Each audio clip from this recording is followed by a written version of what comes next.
welcome to Battle of the Movies. I'm your host, Assad Lusso, writer, actor, and director. And this here is my co-host for the day. I'm Peter Sefik, comic book artist to the stars. And this is Battle of the Movies, the show where we take two films and we pit them up against each other, and we decide if both are playing in the theater at the exact same time, but we can only pick one of them to see. You only got that $10 in your pocket. And nowadays, that $20 in your pocket. And you have to purchase a ticket to decide which one you're going to see. Which would it be? And today our matchup is Avengers versus Guardians of the Galaxy. Both playing in theaters at the exact same time. We have to pick one of them. That's a tough call. That's a tough call. But before we get into the actual battle, which we'll get into in just a moment, first, I want to remind everybody that you can always send us an email, battleofthemovies@gmail.com. Again, that's battleofthemovies@gmail.com. And we will answer, usually we pick up two, and answer two email questions live right here on the show. So, I have two picked out for today. The first one is, I got an email asking, would we ever consider doing a battle of the shows? You know, taking two shows, I don't know, Breaking Bad versus Dexter, pitting them up against each other. My answer to that question is probably not. I don't think that that's something I'm interested in doing. I'm going to tell you why. Because a show is a completely different beast than a movie. When you're looking at a show, you're looking at the course of several seasons. Characters might leave, characters might stay. It's just, you need a whole different system to do a battle of the shows. Where with Battle of the Movies, it's a clear-cut movie in 2 hours. And he is translating for people who maybe can't hear and are only visually able to watch us.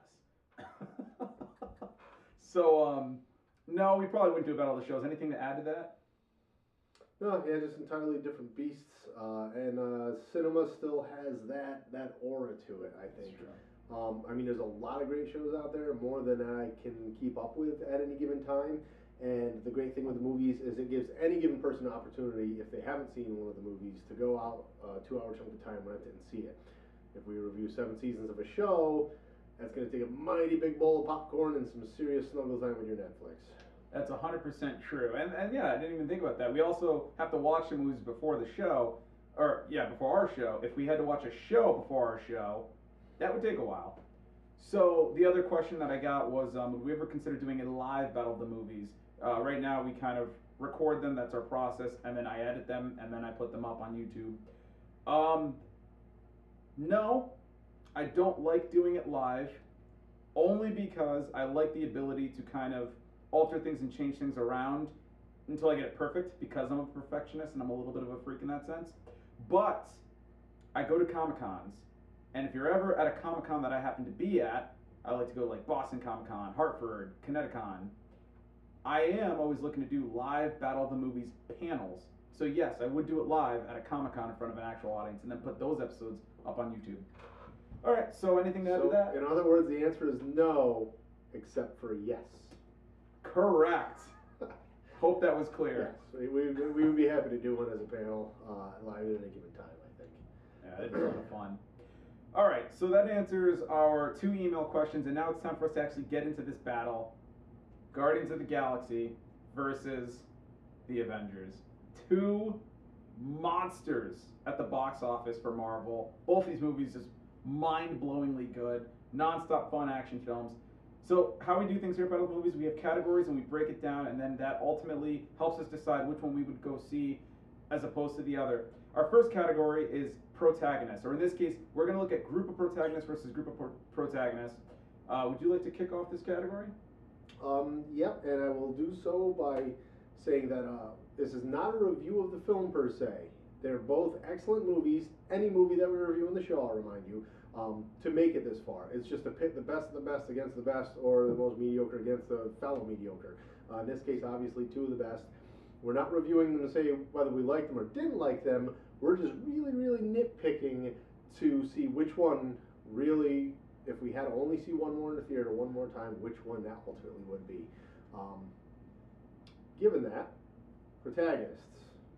Well, that is, a lot of people compared these 2 movies when they came out, saying Guardians of the Galaxy was maybe better than Avengers. That's a tough call. You're only comparing them because they're both Marvel movies with some similar characters.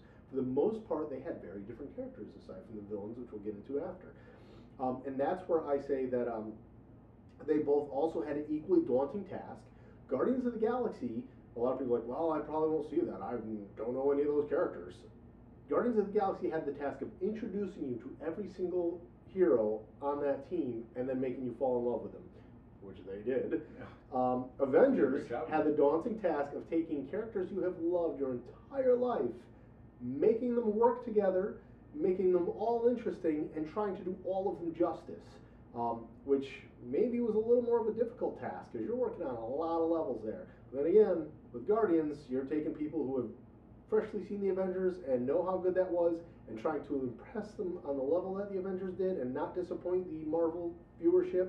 And you're trying to introduce all these characters that people, for the most part, have never seen. And even if they read the book, which I have straight through, the characters, they kind of mixed them up a little bit with how they were in the book. So even if you regularly read the book, you weren't overly familiar with the characters at that point going into the movies. But certainly did not disappoint. Which would be you and the one other person who's probably ever read the Guardians of the Galaxy books. I certainly never bothered to check those out. It's a shame. Very good book. For a period. Then it got into crossover stuff. It got weak. But that's comic nerd talk. We're here for movie nerd talk. That's true. So I'm going to say... Had to pick a team. I'm not even going to pick a particular side on the protagonists because, again, two completely different elements. So I'm going to leave that one alone, and I will get into what I liked about those characters with the towards the end as we go. All right, so you're more staying in the middle right now between them. Yep, good too. Fair enough. Apples to oranges. I can't compare the protagonists. Fair enough. For me, when I'm looking at both these characters, group of characters, I should say, the Guardians of the Galaxy versus the Avengers, you got to look at the chemistry between these groups. Now, I feel like with Avengers, there was much more of a explosive dynamic because you had these iconic characters coming together and seeing the different characters paired off with each other, in my opinion, was just fascinating. Iron Man and Captain America having their back and forth, not really liking each other too much. Thor and Hulk having to prove who was more manliest, who was the strongest, and they even got into a brawl a little bit on the plane. And then, of course, you had Scarlet Witch, who, from what I could tell from the angle, seemed like she almost was indebted to Hawkeye, and she really cared about him. And then Hawkeye was on the other side. He had been being mind controlled by Loki, and so he wasn't working with the Avengers, and then they ultimately had to... Darn it. And I wasn't even calling you out. I was just thinking of Black Widow. I was trying to make a different joke. Black Widow. You know why? It's because it's Scarlett Johansson. Yeah. And Scarlett Johansson, that's what pops in my head, and I think Scarlet Witch, Black Widow and Hawkeye. Thanks for catching me. The joke I was actually going for was Black Widow. And I don't remember that character at all. Of course, kidding, because I would watch Scarlett Johansson brush her teeth for 2 hours, and I would pay $20 to see that. That's our winner. So, all right. So, in going for a bad joke, I pulled out a flop. Okay, commence, sir. Commence. Yes, to continue what I was saying, probably was rudely interrupted. No. So she owes Hawkeye. What do you got? So yeah, the chemistry between these characters was just fascinating to watch on screen for the first time ever. And what they had the benefit of with the Avengers, and it was a benefit, but at the same time, could have been considered a setback, was that they had individual movies to help you get to know and love these characters. Now that's great because we get to know them more, they have more time to develop each individual character, but the reason that might also be a bad thing that we had the individual movies is, if you hadn't seen them prior, it may be less impactful for people who weren't, because we also got to think about the average moviegoer. And to the average moviegoer who didn't see all those films, it maybe was a little less impactful if you didn't get to know who all those characters were in their individual movies and know about all that backstory and setup. Completely off on that, because that is what smothered all the original Marvel movies and so many of the video game movies and a lot of these hot property movies. Is they take all this time to give you a backstory, an elaborate backstory on the character, and here's how they came to be. And people say, oh, the second Tim Burton Batman, that's what killed it, is having to introduce all those characters. You can't have too many characters.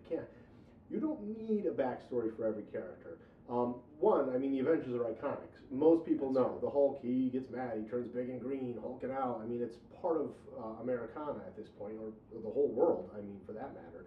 All these characters are that iconic, you don't need the backstory. And even if you don't know them, to know that a good guy's a good guy, a bad guy's a bad guy, and they did a brilliant job of telling you and hinting at backstories of that chemistry. Because, like you said, with Hawkeye and Black Widow, they didn't have movies. We don't know anything about them, but we know there's that tension. We know there's that little bit of love interest, that little bit of both spying stuff.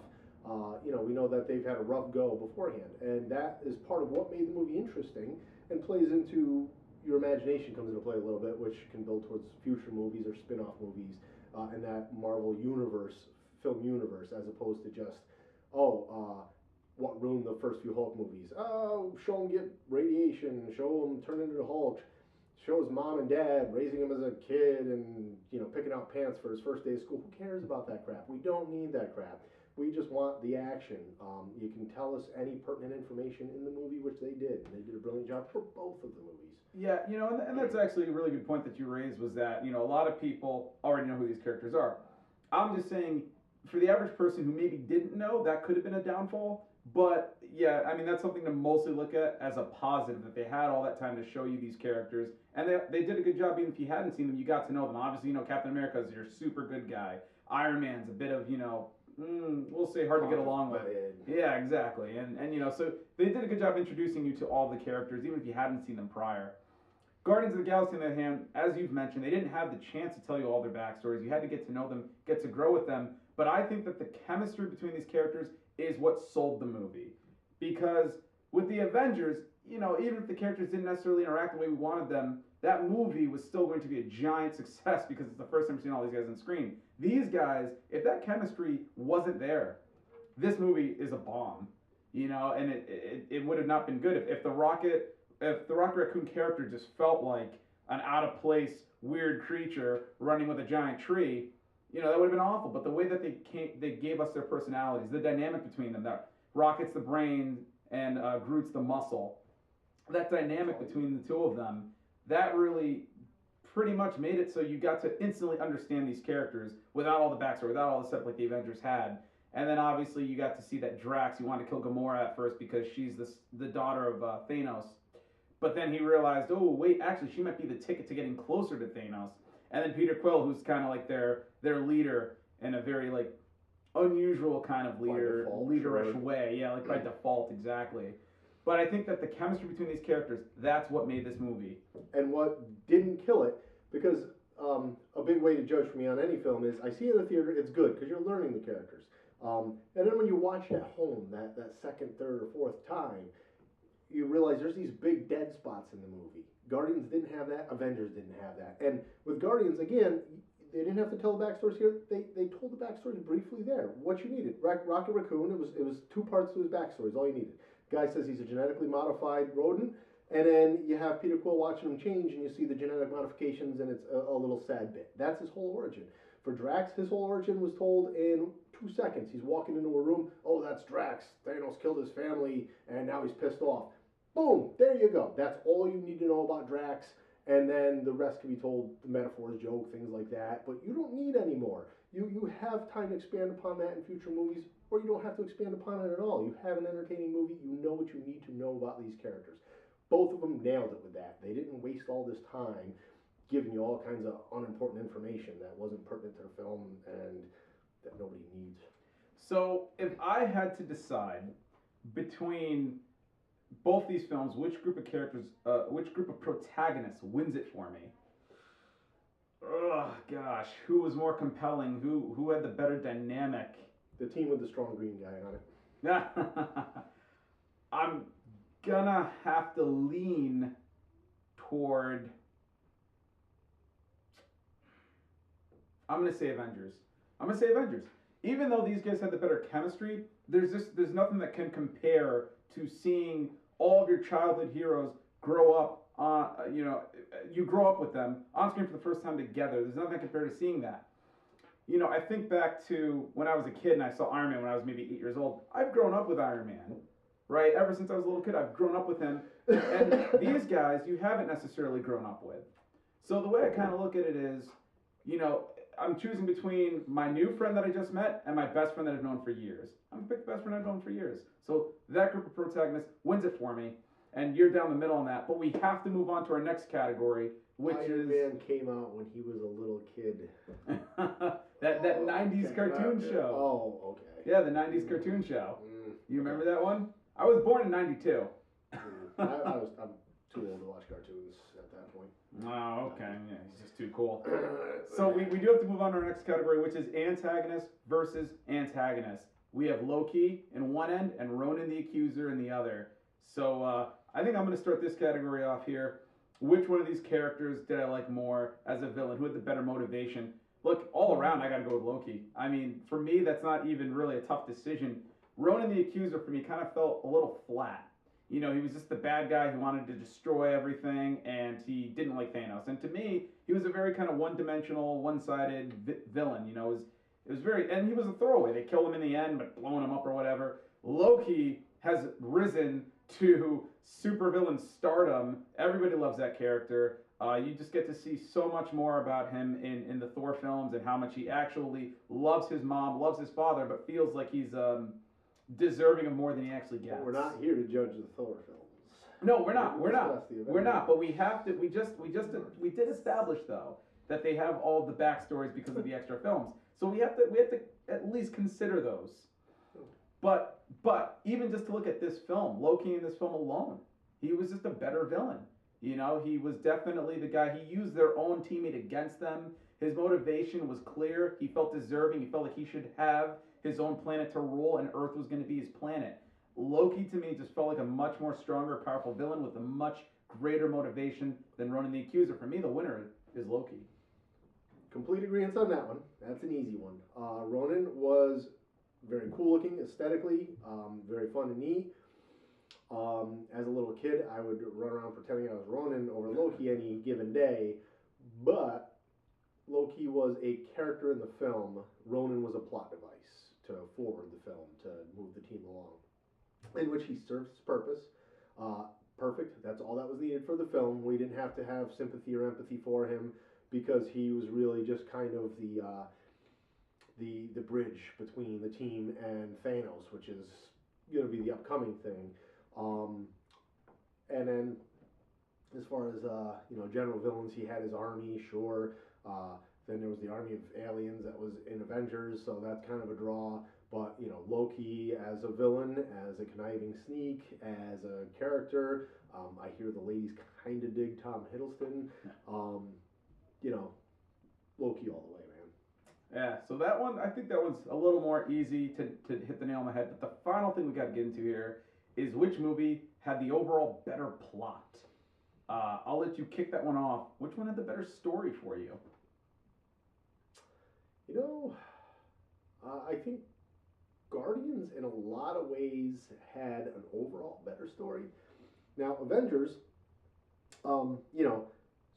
space invasion, team comes together, stops the space invasion. I mean, to sum it up. Guardians has, bad guy trying to cause destruction. Good guy's got to stop him. But they were both about these people coming together to stop that threat.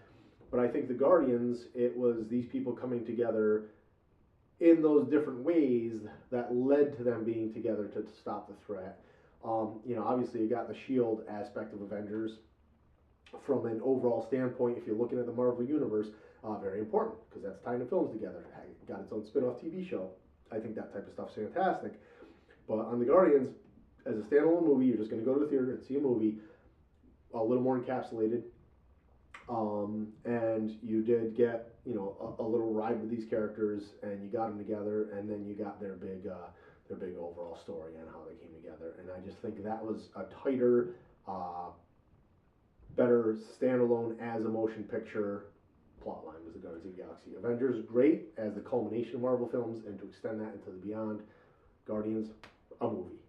All right, so for you, the winner is the Guardians. For me, I got to say, you hit the nail on the head in saying that Avengers overall, it was more the epicness and the anticipation of seeing all of our favorite characters coming together than it was about the plot. Yes, it was just a basic alien invasion plot.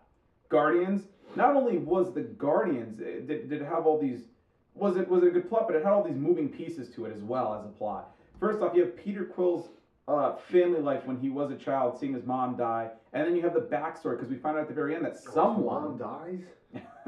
Spoiler. You have to know this is going to have spoilers. Yeah, it's the And if first you thing don't, in the movie. haha, I gotcha. You already gave away the ending. That was the first thing in the movie. That was the gag. But so his mom dies, and then you have someone sent the Ravengers to get Peter Quill. That someone was his father, who we don't know who that is. So there's much more mystery there, which I have my own theories on who that is. But there's much more mystery there. And then on top of all of that, you have Ronan the Accuser wants to destroy everything. But then you have this bigger boss, Thanos, who's also kind of just in the shadows right now. He's just in the works, not doing anything, but he's there and you know he's there. And then you have, within that, them explaining the origins of the Infinity Gems. They explain the origins of it. They tell you what they do. It was a wicked cool. The scene was awesome. And they explain the origins. So they even explain the origins of the overall Marvel universe within this story. Plus, this story itself was awesome. So when it comes to story, for me, Guardians of the Galaxy, I'm right there with you. It takes it. So right now, to review, for me, Avengers, overall, I preferred the group of protagonists in that one. Antagonist, Avengers takes it with Loki. And for the overall story, I got to give it to the Guardians. Where are you on this? You know, none of that's going to come into play in my final decision, but I will say another cool aspect of giving away some backstory, but not wasting a lot of time on it, giving the Celestials and that cool Jack Kirby space epic stuff. Working all that in there. Again, a lesson Marvel learned to say this stuff happens, it exists in the Marvel Universe, in our movie, but we don't have to give you every single detail about these characters. It's just there. That's the life. Awesome. It was so cool to see the Celestial with the gem. That was super cool scene. That was a really cool scene. But yeah, I mean, goes back and forth on all the stuff, but my decision is going to come down to a simple factor that it doesn't look that closely at all the other devices. Yeah, and I also want to mention these categories are not what makes us decide either which way. What the categories are, they are tools to help us ultimately arrive at our decision. But look, I could decide that Avengers was better in every category, but for whatever particular reason, the Guardians takes it. And that's the fun of Battle of the Movies. Sure. That's just that is literally the fun of Battle of the Movies.